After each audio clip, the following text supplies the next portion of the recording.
प्रश्न नंबर 31वां देखो कि इनमें से कौन सी एक फलीदार फसल है? दालें, मोटे अनाज, ज्वार, तेल की आपके तेल। तो दालें, ऑप्शन ए जो है इस प्रश्न का राइट आंसर होगा, क्योंकि दालें जो है फलीदार फसल के अंतर्गत आती है। 32 देखो, 32 है मेरे प्यारे बच्चों कि निम्नलिखित में से कौन सी एक रेशेदार फसल है? जूट, कॉफी, जौ कि रबर? सबको मालूम है कि जूट, जूट जो है एक रेशेदार, इसमें बहुत ज्यादा रेशा निकलता है, इससे पहला ऑप्शन सही हो जाएगा।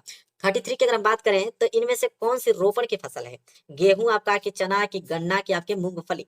इसमें से आपको बताना है रोपण फसल कौन सी है, तो गन्ना, सी वाला ऑप्शन जो है राइट आंसर हो जाएगा।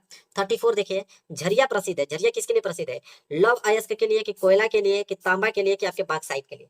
34 का राइट आंसर क्या होगा मेरे प्यारे बच्चों? तो देखो झरिया प्रसिद्ध है आपका कोयला के लिए, बी वाला ऑप्शन सही होगा। चलिए लाइक करते रहिए। 35 क्वेश्चन देखो, निम्नलिखित में से कौन सा परंपरागत ऊर्जा का स्रोत है? परंपरागत ऊर्जा का स्रोत कौन सा है? कोयला है, कि पेट्रोलियम है, कि सौर ऊर्जा है यहाँ पे, कि ऑप्शन डी प्राकृतिक गैस है? तो सी वाला ऑप्शन सही हो जाएगा, कौन सा? सौर ऊर्जा। चलिए 36 क्वेश्चन देखते हैं कि भारत में पवन ऊर्जा का विशाल केंद्र कहाँ पे स्थित है? उत्तराखंड में, कि आपके तमिलनाडु में, कि हिमाचल प्रदेश में, कि राजस्थान में? बी वाला ऑप्शन क्लिक करो, कहाँ पे? तमिलनाडु। कहाँ पे? तमिलनाडु पे स्थित है। 37 क्वेश्चन देखिए, मुंबई हाई प्रसिद्ध है तेल शोधक कारखानों, मतलब पेट्रोलियम के लिए, कि फिल्मी सिटी के लिए, कि गेटवे ऑफ इंडिया के लिए, कि उपयुक्त में से कोई नहीं? तो मुंबई हाई की अगर हम बात करें कि मुंबई हाई प्रसिद्ध है, ऑप्शन ए पे क्लिक करना, तेल शोधक कारखानों पेट्रोलियम के लिए। ठीक है।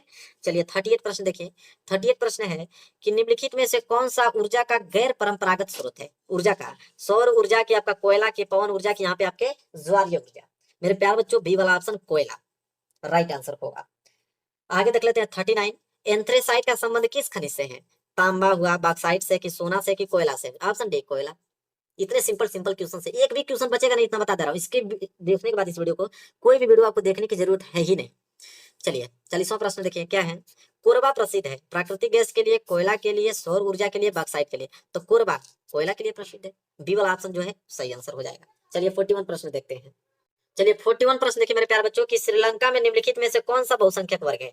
तमिल, ईसाई, सिंहली, के आपके मुस्लिम? तो सिंहली है, ऑप्शन सी जो है राइट आंसर होगा। ठीक है। देखिए बहुत जल्दी जल्दी इसमें रिवाइज करा रहा हूँ आप लोगों को सारे क्वेश्चंस, ये नहीं कि टाइम वेस्ट कर रहा हूँ आप लोगों का। भारत के संविधान की 8वीं अनुसूची में कुल भाषाएं कितनी है? 20, 22, 24, की आपके 26? तो भारत के संविधान की 8वीं अनुसूची में कुल भाषा पूछ रहा है। ठीक है। तो कुल भाषा 22 है, 22।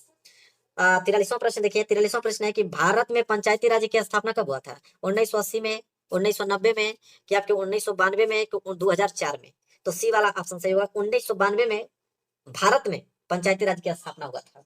चलिए 44 क्वेश्चन देखते हैं, भारत में कुल कितने संघीय राज्य हैं? 27, 28, 29, के 30? तो नॉर्मल क्वेश्चन सबको मालूम है कि 28 संघीय राज्य हैं।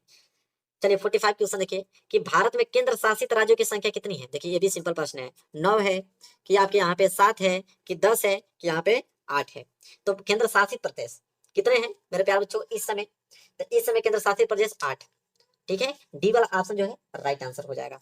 चलिए 46वां प्रश्न देखो कि यदि हम लैंगिक भेदभाव की बात करते हैं तो उसका अर्थ होता है, उसका अर्थ क्या होता है? पहला ऑप्शन पर क्लिक कर दो, क्योंकि समाज में स्त्री और पुरुष की असमान भूमिका। पहला ऑप्शन जो है सही हो जाएगा। चलिए 47 प्रश्न देखते हैं।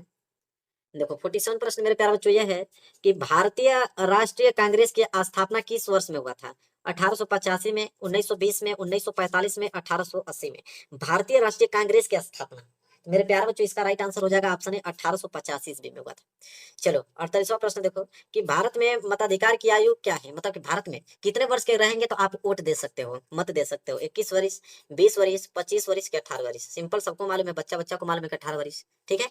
चलो क्वेश्चन नंबर 49 देख लो क्या है कि लोकतांत्रिक शासन व्यवस्था अन्य व्यवस्थाओं से अच्छी है क्योंकि सभी नागरिकों में समानता को बढ़ावा देती है, कि व्यक्ति की गरिमा को बढ़ावा देती है, कि ए और बी दोनों के उपयुक्त में से कोई नहीं? क्या होगा इसका राइट आंसर? देखो लोकतांत्रिक शासन व्यवस्था अन्य व्यवस्थाओं से अच्छी है क्योंकि सी वाला ऑप्शन सही है, क्योंकि सभी नागरिकों में समानता को बढ़ावा भी वो देता है और साथ ही साथ व्यक्ति की गरिमा को भी बढ़ावा देता है, इसलिए ए और बी दोनों सही होगा। चलिए 50वां प्रश्न और लास्ट प्रश्न आप लोगों का है, निम्नलिखित में से किस एक देश को छोड़कर हर जगह तानाशाही पर लोकतंत्र को प्राथमिकता दी जाती है?